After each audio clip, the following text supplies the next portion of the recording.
Hello, I'm Jim Cornwall, and this is the WalkingPost.com podcast. WalkingPost.com is the news website dedicated to walking, with all the latest on trails, health, books, gear, fitness, festivals, events, and more. This podcast is number 24, and it's going out on August the 15th. Bit of a heat wave here in Scotland and other places too. It was 27 yesterday when we were out filming. It looked like it was going to be a terrible day, and then all of a sudden it wasn't. Interesting that some places in Canada have banned walking in the woods due to the increased risk of forest fires. And then of course you get the "you can't tell me what to do" folks, who are now angry. It shouldn't really be an issue, because if people were 100% responsible, there wouldn't be a chance of a forest fire. And 99% of people are responsible. But it only takes one selfish or careless person to destroy hundreds of acres. Funnily enough, while we were walking, I got a message about a flood warning, which had been rescinded. No kidding. Lots of police around here today, as well as JD Vance is in Ayrshire.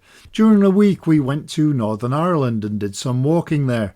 I've been to a few places around Belfast, but this time it was for pleasure and not to do interviews, so we had a chance to do most of the Causeway Coast. Some breathtaking scenery there, that's for sure, and it should be on everybody's bucket list if they have the opportunity. I don't have time to do the entire Ulster Way because it's extremely long, but I expect it's amazing in its entirety. I totally forgot to tell you what August the 15th is. It is India Independence Day. It's also Liechtenstein's National Day, and it is Acadian Day, as well as Lemon Meringue Pie Day. And it's also a good one, Relaxation Day. If only. It's also the day in 1863 that Tivoli Gardens in Copenhagen was opened, for birthdays, Napoleon and Princess Anne, among others. Last week on the podcast we talked about dinosaur trails in Leicestershire and an 8-day, 80-mile walking challenge in Somerset. This week it's a new trail at a Roman site in North Yorkshire, and we're also talking about Coolcations. And if you don't know what they are, stay tuned. And just so you know, a Coolcation isn't when you go on holiday wearing designer sunglasses, a thick gold chain and your hat on backwards. But of course, first we take our usual look at some of the week's articles over on WalkingPost.com. If you have news, guest ideas or subjects to cover, or comments, or if you want to advertise, please do get in touch via WalkingPost.com. Or you can just email me directly at jim@walkingpost.com.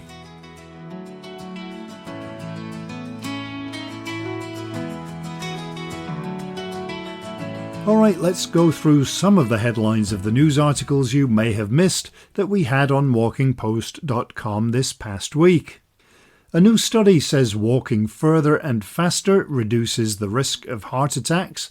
RAB opened a new store in Colorado, and the Canadian province of Nova Scotia banned hiking in the woods due to the forest fire threat. Salomon opened a store in Shanghai, a popular Derbyshire walking festival is back, and a Kansas Park Trail received a US Hall of Fame honour. The very popular Connick Hill in Scotland is now more accessible thanks to a path upgrade. Cornwall is looking for public input on its paths, and you can read all of these and more at www.walkingpost.com.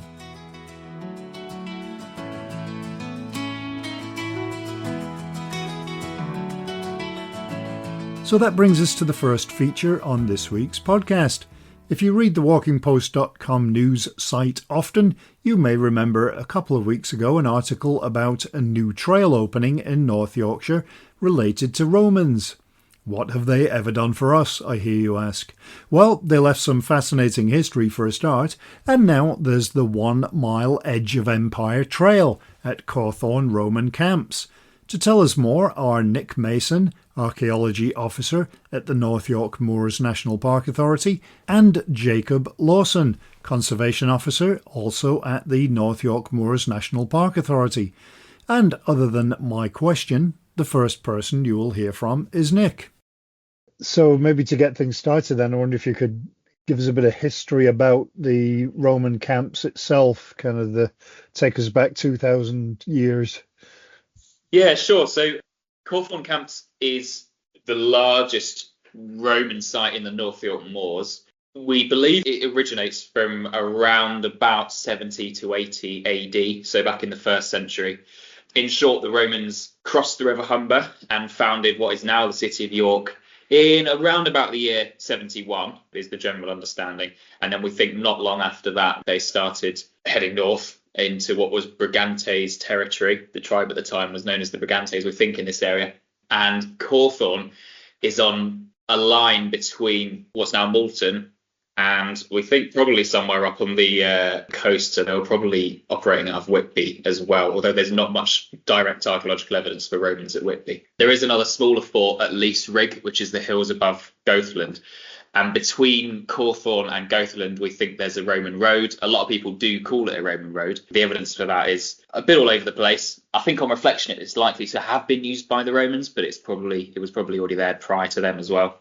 Anyway, Cawthorn is a camp. We call it the Roman Camps because it's a very large military site. It consists of 4 enclosures, one of which is referred to as a temporary camp. 2 are referred to as forts, and a further is an annex to one of those forts, so an extension essentially.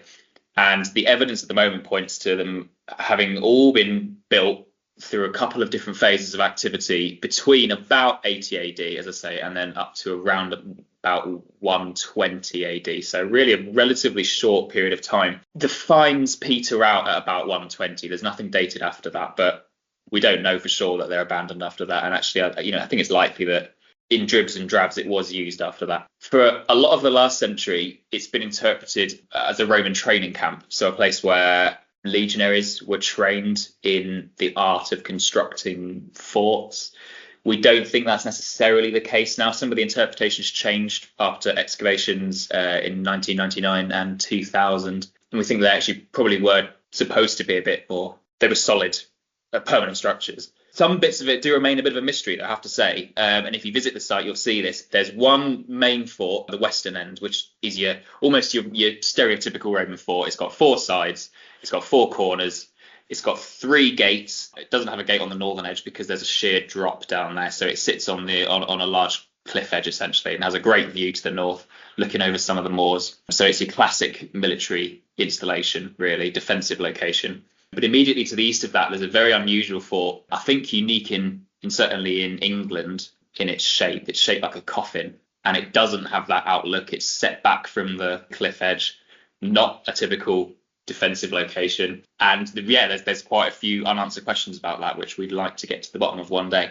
And then a few hundred yards to the east, there's a further fort with a large extension on it as well.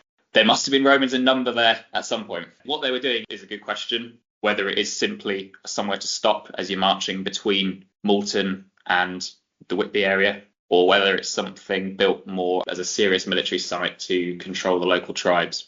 Would that have been the northernmost extent at some point, and then they would have moved on from there? It's tempting to think that would be a front line at some point. We don't have evidence for that. But at some point, presumably that was the furthest north the Romans were, but probably not for very long. I mean, one of the interpretations is that you've got this tribe called the Brigantes who, until about 70 AD, are relatively friendly to the Roman presence in Britain.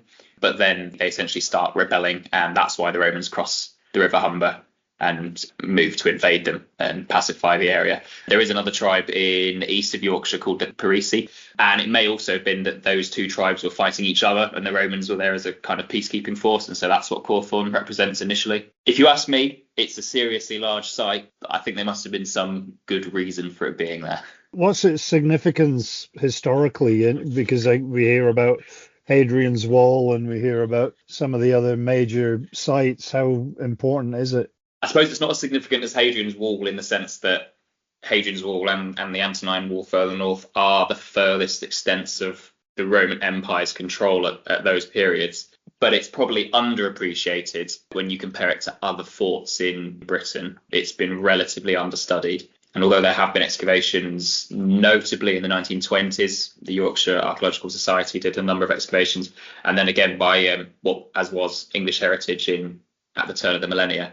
But apart from that, there's a lot of unanswered questions there, and I think it's a very significant site. It's owned by the National Park Authority, purely based on the archaeological significance, and I would encourage people to visit to make more of the site. We're very keen to show it off. All right. Are there still excavations going on or investigations? No, nothing currently. No archaeological investigation going on currently. But as I say, a lot of unanswered questions, and we would hope to in the future. I know the press release mentioned an experimental temporary camp, which sounds pretty intriguing. What was that? That's what they're referring to with this coffin-shaped camp. I don't want to sound like the sun, but I suppose it's baffled experts in the past. We don't know why it's positioned where it is. We don't know why it's the shape it is. It's certainly not dictated by the local geology or anything like that. So presumably it's the shape and the location of it is dictated by other activities that the Romans are up to at the time, but that we can't see in surviving earthworks. So excavation in the future may tell us more about why it's there. The likelihood is, I think, that it's a temporary camp for the builders of the larger or proper Roman camps, Roman forts adjacent to it, but there's really not much evidence either way. The site as a whole is unusual because there's one major disadvantage to it, being that there's no supply of water there. So, were you to get besieged on that site, you'd be in trouble. There's no water accessible. So, yeah, as I say, there's just a lot of unanswered questions. As far as visitors, could you tell me a bit about the administration of it and some of the logistics, like when you can visit and when it's open and whether it's free, those kind of things? Yeah, the site is free to access, but there is a small charge for parking our car park on the site. But if you're walking, obviously it's completely free. The access is only one way. You walk through the car park, through a wooded area, and then you can access what we call the Edge of Empire Trail, which will take you on a guided walk throughout some of those Roman camps and tell you a bit more about the Roman background to the site. And where would the nearest place that people would have heard of be? Probably Pickering. The town of Pickering on the A170, sometimes called the Gateway to the Moors. And could you tell me a bit about the Edge of Empire Trail and how that came about? Yeah, so that's something the National Park Authority was looking to do over the last year, and I think we've been very successful in it.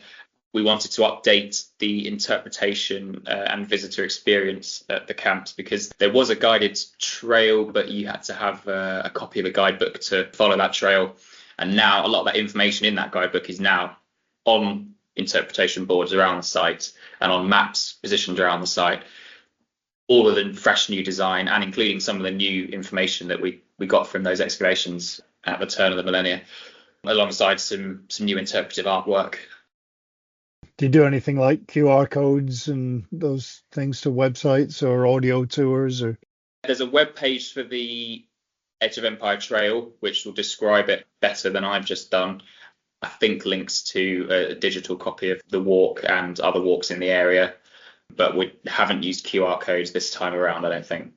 Obviously, you want people to visit, but could you kind of talk me through a little bit about what it looks like when you get there? Or how long is it, and is it circular or linear? Or? The Edge of Empire Trail is roughly 1 mile if you were going from the car park back to the car park, and it's a circular loop. You can go either way around it, but obviously I recommend following the Edge of Empire Trail signs, then you'll get the best interpretation of the Roman activity on site. It's pretty easy going. Most of it's a gravel path. There's not much elevation. It's designed hopefully to be accessible to most people, and there is a spur at the far northern end when you're just on the edge of one of the major Roman encampments with a modern viewing platform that looks out over a large area of the North Yorkshire moors. I guess one of the other interesting things about the press release was goats. Could you tell me a bit about the Royal Guernsey goats that are there? I'll tell you a bit about the goats from the archaeological perspective, and then I'll let Jacob talk about them from a conservation, more of a conservation-led perspective. Maintaining the Roman site up there is a bit like painting the Forth Bridge. It is a non-stop battle against invasive vegetation. In particular, young trees seeding themselves, particularly birch trees, holly trees, and that kind of thing, and bracken and brambles to a certain extent as well. All of those flora are potentially damaging in their root systems to very delicate archaeology. So we want to protect that as much as we can. And for the past 15, 20 years, we've been using some of the national park volunteers who are absolutely fantastic in the efforts and the lengths they go to be up there bashing bracken and cutting down young trees and that kind of thing on the site. But as I say, it's painting the fourth bridge. It will go on forever and ever. Jacob had the fantastic idea to introduce some goats to the site as a form of conservation grazing, and the goats absolutely love eating, in particular, the young regenerating trees, which is hugely beneficial to the site, and remove some of the other works that we have to do. So really, from my perspective, it's about maintaining the archaeological integrity of the site. How is that done logistically? I mean, are they kept away from people? Are they fenced in areas that then move, or how do you manage that? That's a great question, and I'll let Jacob answer it because it's more his domain than mine. That's Jacob. Yeah, so currently we're using a no fence system. So if anyone goes up and sees the goats, they'll notice they have collars on, which essentially act like an invisible electric fence. The goats learn off an audible cue, and that essentially keeps them within the bounds. So we've split the area into like 4 compartments with sort of the 4 distinct sets of earthworks that we've got on site to sort of concentrate the grazing a little bit more. But no, they generally have free rein. I think the only place they were excluded from was sort of the entrance to the boardwalk because they could potentially block people on the viewing platform from getting off it. It's generally been pretty good. The goats are incredibly friendly, so we haven't had any problems on that side. Almost too friendly because ideally we don't want people to be sort of trying to handle the goats. The goat keepers, Mossy Oaks, are quite keen on people not trying to go up and stroke and handle them, but it is quite difficult because when we've been up on site, the goats will come and stand next to you expecting some attention, which is quite difficult to sort of say no sometimes. So you don't own the goats or anything, they kind of like leased or... Yes, so they come from a company called Mossy Oaks based at Conisthorpe near Castle Howard, and they've got one of the largest herds of Royal Golden Guernseys in the country. But sort of they got in touch with us initially asking if we had any sites that would do for sort of goat management, and Nick and I previously discussed Cawthorn, and it had been previously grazed with sheep, but sheep are a little less good at taking care of the scrub, and that was sort of 10-15 years ago that the sheep were last on there. Cattle we considered as an option, but they're just too heavy, so they risk damaging the archaeology, and particularly within the camps where there's more sensitive earthworks. So yeah, it was just sort of quite a lucky chance that Nick and I have been discussing it recently, and then this request for some sites. So it's a little bit of a trial because it's quite a novel thing, sort of using goats for management of monuments. But I think, after the storms at the back end of last year, there were an awful lot of very large trees pulled out on the edge of the monument that really demonstrated that if you let these trees get to an appreciable size, if they are to fall, they can do irreparable damage. And it's just easy to deal with them whilst they're a little tree rather than a great big 2 foot across, 40 foot high thing. I mean, that also ties in nicely with the sort of conservation side of it, because all of the sort of open space up around Cawthorn is priority habitat, sort of lowland heath, lowland acid grassland sort of mosaic. And one of the methods of conserving that is keeping scrub to a low proportion. So conservation-wise, a small amount of scrub isn't a problem, but it's just the fact that it can proliferate so quickly. But yeah, it's got a nice sort of typical lowland heath species mix you would expect up there. So you've got sort of your ling heathers, bilberries, bell heather, crowberry, and things like tormentil. And we've also got a good population of spotted orchids as well in some of the grassier bits. That was the amazing thing with the goats, was how quickly they got on top of some of the area. We had one area that was bramble sort of up to the height of your knee for, maybe a 10 metre by 100 metre block. And within 2.5-3 weeks, the goats had it cleared and it was back to grass and open space for other plants to sort of try and colonise into that space. And this, we're hoping, will be perhaps an ongoing programme of having the goats on, because it's like Nick was saying, it's sort of an endless task with it being surrounded by woodland on all sides. There's always going to be scrub encroachment from those woodland edges, and it's just a case of just keeping on top of it before it becomes a major problem. Because, if we were to leave the site 50 years, you would go back and it would be much the same as the rest of the woodland surrounding it. The goat experiment is going well then. Is it something you've discussed keeping? Or I think we would like to, funding permitting, and I think the ultimate goal for this year is to try and produce something of a case study as a bit of a proof of concept to go, this has worked and it hasn't had any detrimental effects. Because if they were to get on and be doing a fantastic job with the scrub but also eroding all the archaeology, then that would be counter to the aims of the site. So it's the fact that they've been on, and with the exception of the scrub being gone, if you were to go there now not knowing the scrub was there, you probably wouldn't know the goats had been there. They haven't sort of left anything obvious to really spot, which is absolutely perfect. That's exactly the goal of it. How many goats are there? Remind me, Jacob. We've got 16. Let's say, yeah, the herd is currently 16 on there, and they're moved around from different parts of the complex. I really don't consider that 16 goats is enough to cause any damage. Individually, they don't weigh very much at all. As Jacob says, they're not like cattle. They're not great big animals. They don't tend to scrub around on the ground surface very much, so that they've not caused any damage. Also, a great advantage, I just want to pick up on something Jacob said earlier, a great advantage of the no fence grazing with their collars, apart from the fact that you obviously don't have to put any fences in, is that we can, along with the mossy oaks, the goats owners, we can edit areas on an app where we don't want the goats to walk on. And albeit I've just said that I don't think they cause any damage, to be better safe than sorry in this first year experimental phase, we have kept the goats off of a couple of discrete areas within the forts, because within the forts there are some really very complex and quite delicate upstanding earthwork remains which probably relate to Roman campsites, possible medieval reuse of the site, important archaeology probably that we don't want disturbed. So we've kept the goats from walking on those areas, and it's as simple as drawing a circle on an app and they won't go there. It's fantastic. What's the reaction been like to the new trail? Are you getting lots of feedback on it yet? Yeah, it seems to be pretty sort of well received by the local community. There's a local Facebook group that have been quite positive. I think it's just, again, some good timing that it's tied in with the goats. So the goats had got attention to the site, and then the trail went in maybe 2 or 3 weeks after the goats were on. So it's primed the site for a little bit more attention from the local area. But it's already quite a popular site with residents of Pickering. So it's a really popular site for dog walkers and that, I think, because it's quite a nice, flat, easygoing route that's circular as well. So you're not going out and back on yourself. You can do a novel thing all the way around, which sort of adds to it.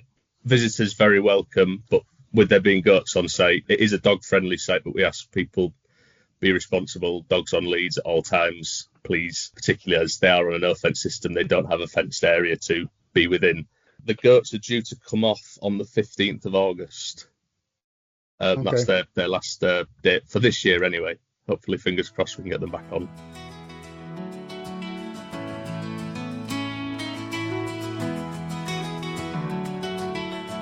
For once, I don't have to say that I'd love to visit North Yorkshire. I've been there many, many times, seeing as I'm originally from East Yorkshire, but I've not visited that Roman site, and it sounds like I need to. It's a pity the goats are going on a vacation, but hopefully they'll be back next year. Next, it's to Peru, if only it was literally. Enrique Humbert at Mountain Lodges of Peru is an expert on vacations, and we had a great conversation about the latest holiday trend, which is the Coolcation, which basically means going on holiday to a cooler climate. I wonder if you could tell me a little bit about your company and what you do there in Peru? Yeah, sure. With Mountain Lodges of Peru, we've been around for about 20 years now. And what we managed to do is we've scouted and explored the Peruvian territory in order to try and seek the off the beaten path or the unvisited destinations and places, especially around the region of Cusco, that can offer travelers unique experiences, maybe more authentic experiences within the concept of adventure travel by offering them hiking, walking, trekking, horseback riding, and so forth experiences so that they can make their way where we know they want to go, which is Machu Picchu, as part of their trip, but in maybe ways that invite them to be open and receiving and having more authentic experiences, both with local communities as well as with different outdoor settings. And so for the last 20 years, we've developed and we offer a wide variety of different adventure travel experiences, ranging from like short 3-day visits to local communities up to 12-day epic treks from the main square in the city of Cusco all the way up to Machu Picchu in a combination of tents and camps. And we try to do this in a way that, or with the mission of including local communities and maybe communities that are just a bit off the beaten path that have not been able to involve and engage with the development of tourism in Peru for the last few decades. We've managed to attract quite a following of people that are looking for these more alternative experiences whilst managing to enjoy the destination and the main sites that they want to visit when they come to a country like Peru. Maybe the most popular program that we have now and we have had for the past 20 years is a lodge-to-lodge trek on other Inca Trail, which people don't know much about, which is called the Salcantay Inca Trail to Machu Picchu. And it's the only lodge-to-lodge trek to Machu Picchu at this time. And so that invites people to be in the outdoors, to have their adventurous experiences, and maybe enjoy some comfort and support and assistance along the way. That's the essence of what we do in Peru. The reason for the conversation, I guess, was mainly to do with this new concept of Coolcations. And I wonder if you could maybe explain a little bit about what that is and what has brought that about. I think Coolcations brings about a couple of different aspects. The first one is, of course, traveling to destinations that are cooler from a climate point of view. And I think that's always been a concept that has attracted travelers throughout history. Yeah. Because cooler places tend to be less visited. Yeah. It's just instinct based of humankind, right? We try to avoid more rugged, just instinctively, we try to avoid more rugged places. And cooler destinations often tend to be a bit more rugged, right? It requires a bit more effort to be in those places and to be well in those places, right? And so I think there's always been a sense of discovery and exploration associated with being in cooler destinations, because sometimes this can happen at higher altitude and because this can happen in places where you do need to kind of engage in a different way with that destination. I think that's part of why these Coolcations and people wanting to travel to these destinations is a new trend. But at the same time, I think there's an element of thrill associated with discovery and exploration of these destinations. If you go there, you take the extra step of educating yourself in regards to the destination so that you can anticipate to have a better experience, number one. While visiting some cooler destinations, you may require like maybe more technical gear, even from clothing to other similar, elements. And so it requires maybe a higher level of engagement in visiting these destinations than visiting, for example, a sun and beach destination, right? Sun and beach destination, beautiful. Basically, you bring a swimsuit, maybe a towel, and you're set. When visiting cooler destinations, it may require you to go to your local gear outfitter and seek a technical parka or jacket, and see what fits. And it's part of the thrill of preparing to go to these destinations, and it blends into the experience itself. So I think Coolcations, in a sense, are presenting people with the opportunity of creating these more immersive, more well-rounded, full of different elements, experiences. And so I think there's quite a few elements in that. Of course, I think that as climate change, as people are becoming more educated with climate change, regardless of, your final position in regards to the cause, and source of climate change, there are the real tangible evidences of climate change. And as people begin to understand that there are certain landscapes and certain environmental assets that are being affected by climate change, and there's certain places that are just receding before our eyes, I think that will also drive people to visit these destinations, and at the same time, maybe even to educate themselves further within the topic. So I think there's a lot of element to Coolcations that makes it a trend now. And I don't think it's a thing that will go away, because I think these elements have always been associated with travel in a way. Today, it seems that even as younger generations start to engage more in travel from a global perspective, they're bringing these interests in and showcasing them at the same time. I'm in Europe, and a lot of people seem to be shying away from, especially in the UK, people would go to Spain in the summertime, but now they're going to other places because they're finding that Spain is too hot. Do you think that climate change is affecting people's travel vacation plans? Climate change in regards to hot and summer months, coupled with accessibility, crowds, associated with other things, it's just a combination that is driving people away from certain destinations in certain times of the year. I think the weather has to do with it, but I think that people are saying, well, you know what? As we begin to explore, for example, shoulder season travel to certain destinations, maybe even summer destinations, shoulder season travel, we find more enjoyable weather, same enjoyable experience, less crowds. Yeah. And so, yeah, I think that peak summer months in Europe and other destinations are people are starting to avoid them for many reasons. I mean, costs go up.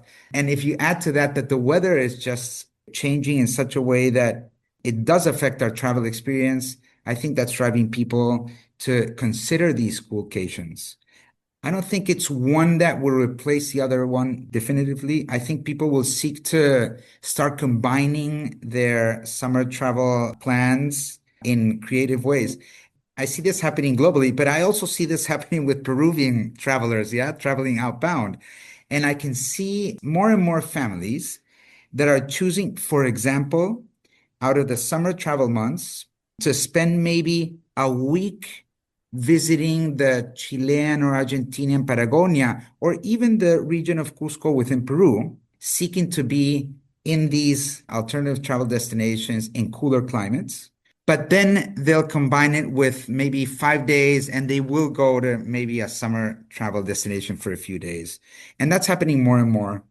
And are you seeing any difference in the northern hemisphere? Are you seeing people saying, well, it'll be cooler in South America during our summer, so let's go to the southern hemisphere in the summer, and now you're seeing southern hemisphere tourists going to the north in their summer because it's cooler?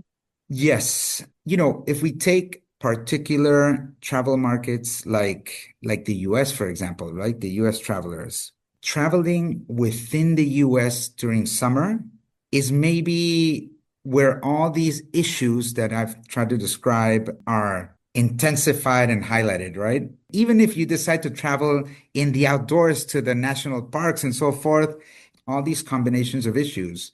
And I think that people are starting to redefine what summer travel means. Does summer travel mean being in the sun, being at the beach and in the sun, or in the sun in the outdoors? And I think it does a bit, but unless you're considering traveling to destinations where there are extreme weather differences, for example, if in the summertime you do go as south as you can in the Chilean or Argentinian Patagonia, you're going to have that dramatic weather change. It's like scorching summer hot in the US, but it's the middle of winter time in the Chilean Patagonia. So that's the more extreme change.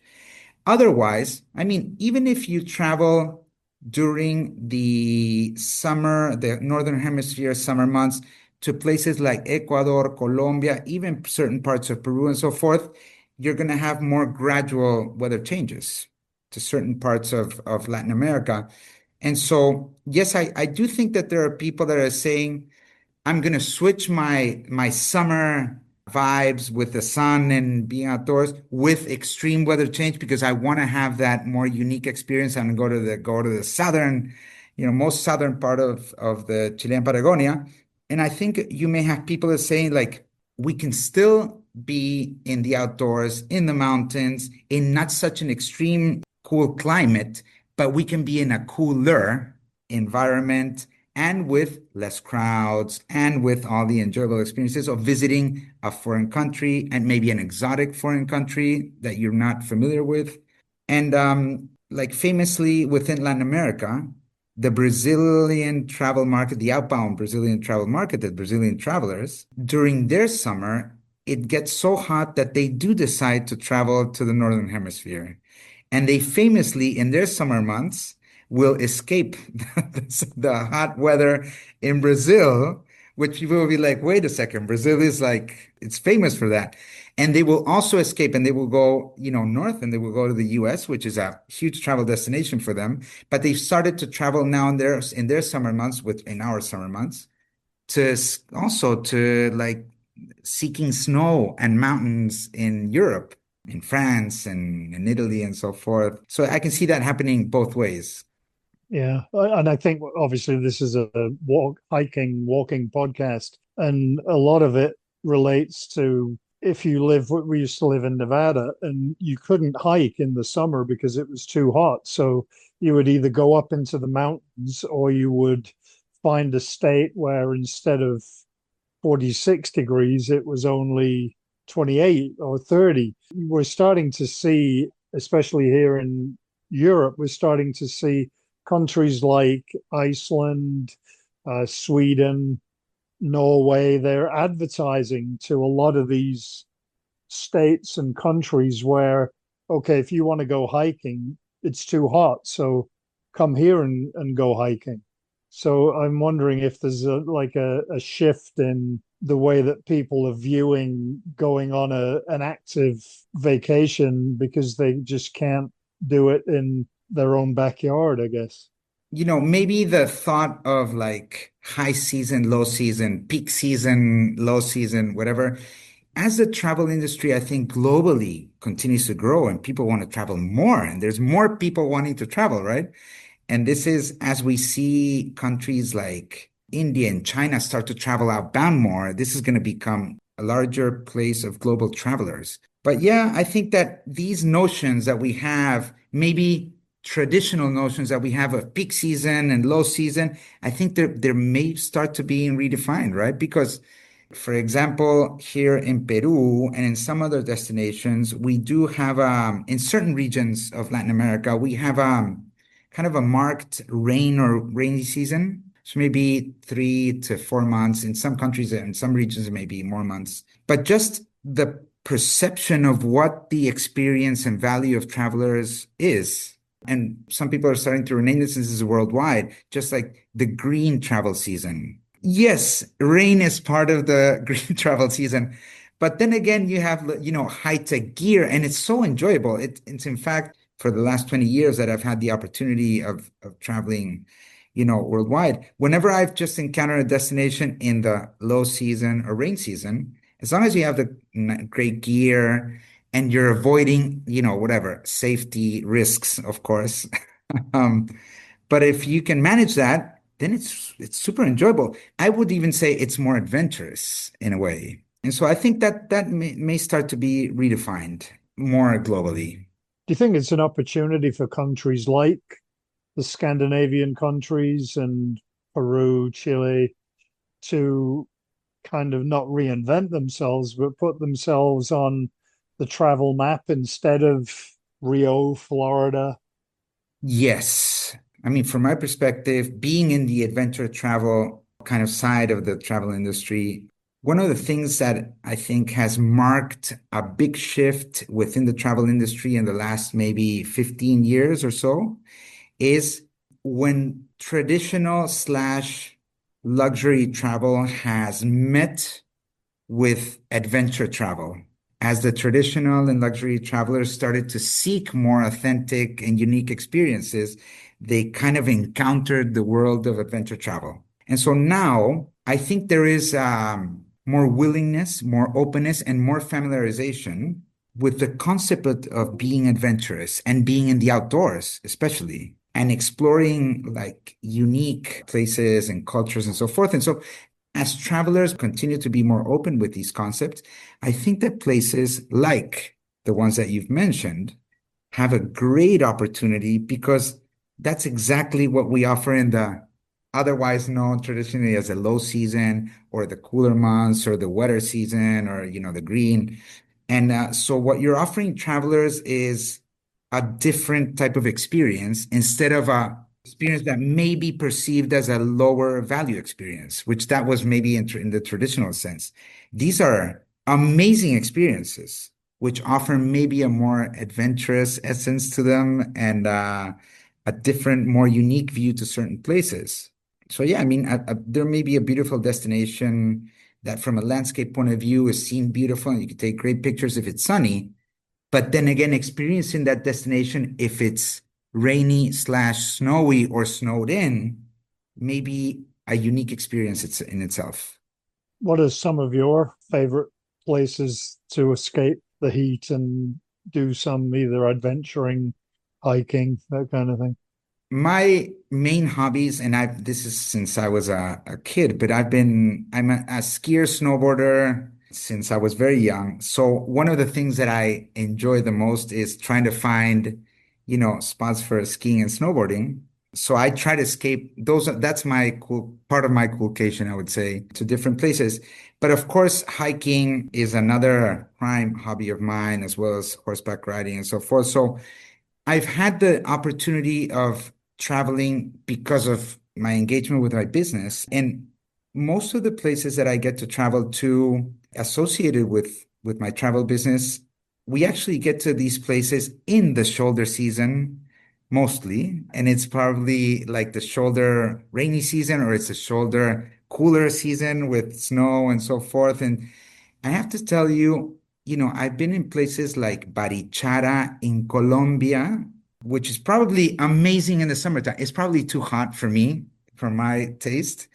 But we were there, it must have been October, and it was kind of like rainy, and it was fresh and cool and beautiful and culturally authentic and these amazing spots all over the world that get completely unvisited in certain times of the year because of their cooler climate or rain or whatever it is. Some of my favorites have been visiting, for example, the Chilean, Argentinian Patagonia in the off season, where it is quite cooler, I would say, but there's nobody in the national parks. It's amazing.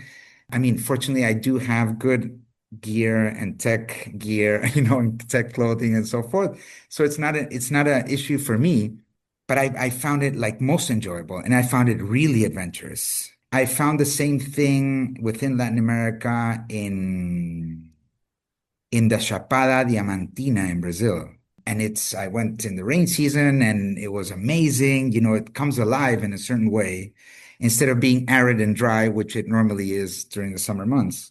Within Peru, my go-to is almost always Cusco because it's one of those destinations that even though it's famous for Machu Picchu, and we talked about this briefly, I had the privilege of living in Cusco for over close to 15 years, and I had the opportunity to explore Cusco much further outside the traditional, Cusco, Sacred Valley, Machu Picchu traditional itineraries. And I found magical places that, if visited in the off season, come alive in ways that don't during the summer season. I'm biased to Latin America because this is where I've established my roots. But worldwide, I do escape oftentimes to the US for skiing and snowboarding or to Canada. And sometimes in Europe, I have some friends in Austria. We go skiing over there as well and try to escape. A place that I've not been to yet, curiously, is part of Scandinavia, but some of the Scandinavian countries I still have to visit. And one of my goals for the past few years has been to visit some Scandinavian countries in the off season. Do you think that this is just a trend, or do you think that people are going to start being more adventurous with their adventures? I think that as a concept of travel, it's going to remain. The name may change, as has other strong pillars of the travel community changed over the years, like, the whole sustainability conservation, which used to be eco, travel, and then swifted and changed. It may have different names, but I think that because of its adventurous essence, because people are becoming more aware of climate change, because the travel industry is growing, people are going to seek alternative destinations and also visiting them in alternative parts of the season, yeah, or of their season. And I think that within that, Coolcations, meaning traveling to cooler destinations, is going to be a strong representation of that because it's in these environments that normally the adventurous essence is peaked, and it tends to be maybe a bit more unique and authentic. And of course, you get to enjoy the main characteristic, which is more manageable weather, if in relation to extreme hot weather. It's probably cheaper as well, I would imagine, in shoulder seasons. Yeah, absolutely. For example, here in Peru, during our summer months, which is our rain season in the Andes, in the mountains. Yeah. So during our December through March, we get a lot of Latin American travelers, younger Latin American travelers, because there is such a marked reduction in the price of travel or the cost of travel to destinations like Cusco and so forth, which is probably much less affordable for this, traveler during the peak summer months. As people start to travel more often, I think most of these things that we've talked about will come maybe organically. At this time, I think it's great that a concept like Coolcations is being, shared and prompted as a concept of travel, because under that concept, I think there's a lot of benefit, not only to the traveler in regards to the value of the travel experience and what they're going to get and the enjoyment of their travel experience. But I think that as an industry, it's going to allow for destinations that are not promoted in certain times of the year or that are not promoted at all to start promoting themselves and allow us to, better distribute and take people where they want to go instead of the, kind of like the bottleneck effect that we're having in certain places now. I think it's going to allow us to talk about climate change in relation to travelers and what they want to learn and pick up from the travelers. I think there is a in-person, in situ experience of actually seeing a glacier in front of you and maybe having a knowledgeable guide, say how he's experienced the changing landscape of that glacier in the last 30 years or 20 years. I think there's these very up and close personal experiences that travelers can have while traveling to cooler destinations as well. It has all the pillars to be a great concept, new concept of travel.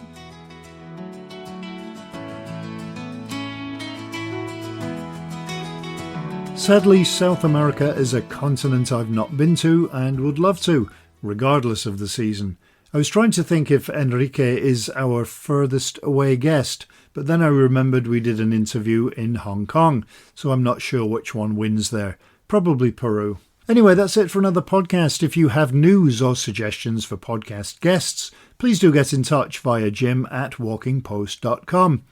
I've been so busy catching up on work and failing miserably over the past couple of days, I've not even checked out the weekend forecast to see if the heat wave continues or not. If it's a fine sunny day, I'm sure we will be out on the last weekend before school restarts here. Amazingly, second day back, they're going on a trip. The irony there is it's to meet an author, which seems a bit odd as the school has never asked me to go in and talk to the students, in spite of having written 9 books so far. I guess as I'm just a parent, I don't count. But it means it's back to preparing a school lunch every day, and it'll be a quiet house. except when someone dares to walk by the house, which incurs the piercing bark of the dog, who managed to interrupt 2 interviews this week. In neither case was I fast enough on the mute button. Anyway, I hope you enjoyed this week's WalkingPost.com podcast, and I hope that you have a great week, hopefully with a walk involved, and maybe in a cool location, or if not, at least one that has ice cream to cool down with. So, until next time, happy trails! Walking Post from WalkingPost.com is an Air Coastal Media Limited production.